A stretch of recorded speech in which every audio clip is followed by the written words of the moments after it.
How's it going, YouTube? Happy Tuesday. More or less. I mean, it's Tuesday. Nothing really special about Tuesday except, well, it's Tuesday. I just finished a delivery in Chicago. That wonderful, wonderful city.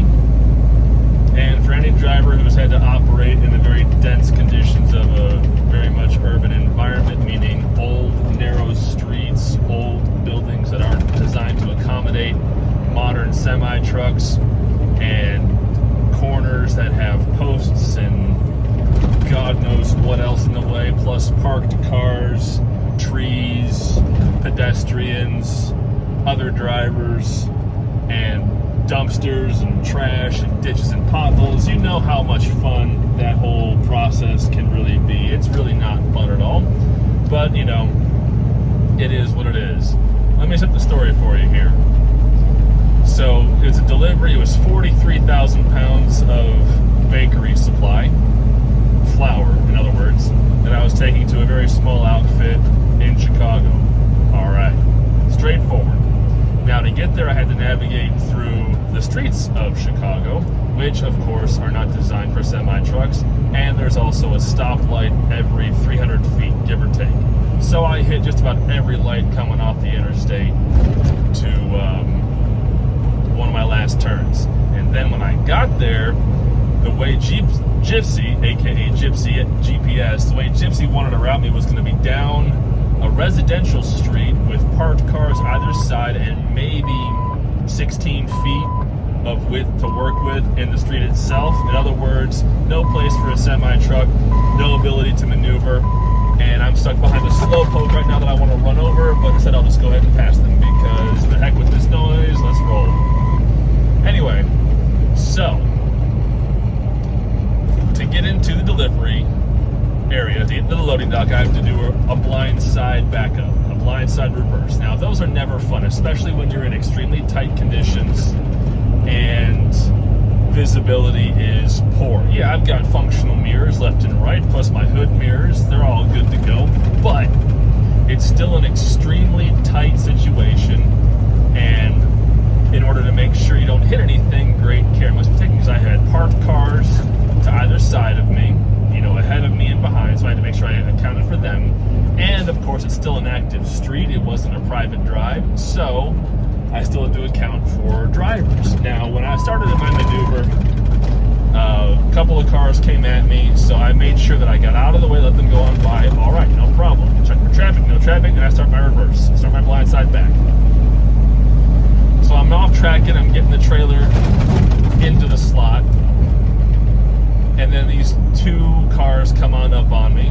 Actually, a bunch of them. It was like a stack of 5 or 6 cars came down the street towards me.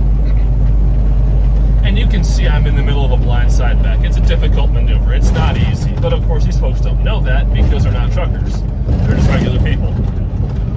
So one of them decided he wanted to start screaming at me when I got out of my truck to make sure that I was not going to hit the building. Because an important question to ask whenever you're going to be doing a blindside reverse into tight conditions is, am I going to hit the building? Because if you hit the building, your day becomes very poor very fast, even worse than it already is. Trying to do a blindside backup into a situation that should never be a blindside backup in the first place. But, you know, beggars cannot be choosers. It's just, it is what it is. You got to do what you got to do, work with what you got. Anyway, so I'm getting out to check and make sure that I'm clear, and I was, thankfully. I was also clear of any other possible obstruction or obstacle or object, so I go ahead and get back in the truck, ignore all the drivers who are screaming and swearing and whatever else they're doing. I couldn't hear them if they were screaming and swearing, which is good, because I probably might have made them a nice little gesture to tell them what I thought about their opinion of my driving and my situation. But a bunch of these idiots, and I will say idiots because they were idiots, decided that they didn't want to wait for me to complete the backup. And so they just started hopping on the sidewalk opposite me next to an empty lot in order to just drive down the sidewalk and along tree branches and God knows what else in order to get around me, because they were very impatient. They just didn't want to wait. Now, okay, great. You want to tear up your car for that reason? Good luck. It's your car. Have fun. Your problem. Had they waited, it only would have been an extra minute before I was safely in the dock, because I was fortunately able to execute my blindside backup pretty smoothly. Once I made sure I wasn't going to hit anything, it was just get it back in, do a couple of correction maneuvers, hop the curb on the other side because there's no choice, get her straightened out, let the other traffic that was stuck and waiting patiently pass by, slide the tandems to the rear, get into the dock once the doors were open, and then, it was just wait for them to unload me, and life was good. So, yeah. I had no problem, but these folks apparently didn't want to wait, and a bunch of them decided to just jump the curb and drive on the sidewalk, which, all right, fine. If there had been cops sitting there, they would have been having a field day with some easy tickets probably, but there were no cops around, so they all got away scot-free, as it were. Oh well, big deal. But still, it's a very important question to ask. Am I going to hit the building?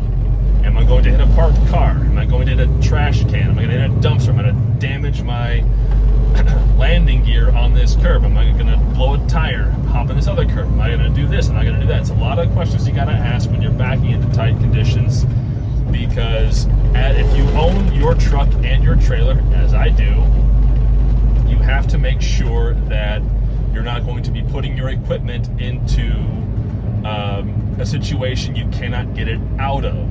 In at least the same condition it arrived in that situation. And meaning, if you're going to be backing up into a tight situation, you want to make sure you don't smack anything that's going to cause damage to your trailer that might make it impossible, or at least very untenable, for you to continue to use that trailer for freight that same day, the next day, whatever the plan may be. So, yeah, very important questions to ask. Very important process to go through mentally as well as physically to make sure that you get your truck and trailer into and out of tight situations without causing problems for yourself or your customer. Because if you cause problems for your customer in the article of physical damage, everyone starts having a bad day. I've been very fortunate to avoid those situations thus far in my career, and it is my goal to continue to avoid those situations for the rest of my career. Hopefully I will do that. And that all comes down to that GOAL, goal, get out and look. It is a safety procedure. It is not meant to cause traffic jams. It is not meant to create delays or cause problems for people around the truck and trailer. It is a safety maneuver that has the unfortunate side effect of creating a bottleneck or a delay or a blockage while we, the truck drivers, work to get our vehicle either into or out of very tight, very difficult situations, especially when we're doing things on the blind side. And it's called the blind side to the right because we cannot see directly down the side of the vehicle while we are in the maneuver. Whereas on the left side, also called the sight side, we have a much greater degree of visibility, which is why backing up to our left is preferred, because we can see the entire side of the trailer, we can see the side of the truck, we can see all the tires, we can judge where the axles are going to move, and as a result where the trailer end is going to move based on where the tires are, how their tires are curving, what kind of track they're following, and thus make sure we're not going to be striking any objects, vehicles, trees, buildings, people, or whatever, as long as we can see it. On that side, on the right side, the blind side, we don't have that same luxury. Yeah, the hood mirror and the fisheye can kind of help. They do create sight lines that otherwise would not be there, but though the fisheye mirrors on the right door mirror and also the right hood mirror, they distort the visual data that you are able to process. And so those distortions can create aberrations, or they can cause a misunderstanding in the actual space you have to work with, which is why it's important to get out and look if you're not certain about your spacing, you're not certain about your surroundings, and you're not certain about where your tires are actually going, where your trailer's actually going. It's very important to do this. We were all taught, as well as trained, on how to do blindside backing, and also why to avoid it whenever possible, because it is extremely dangerous, and it is also probably one of the more common scenarios where a collision with something that should not be collided with happens. Blindside backing.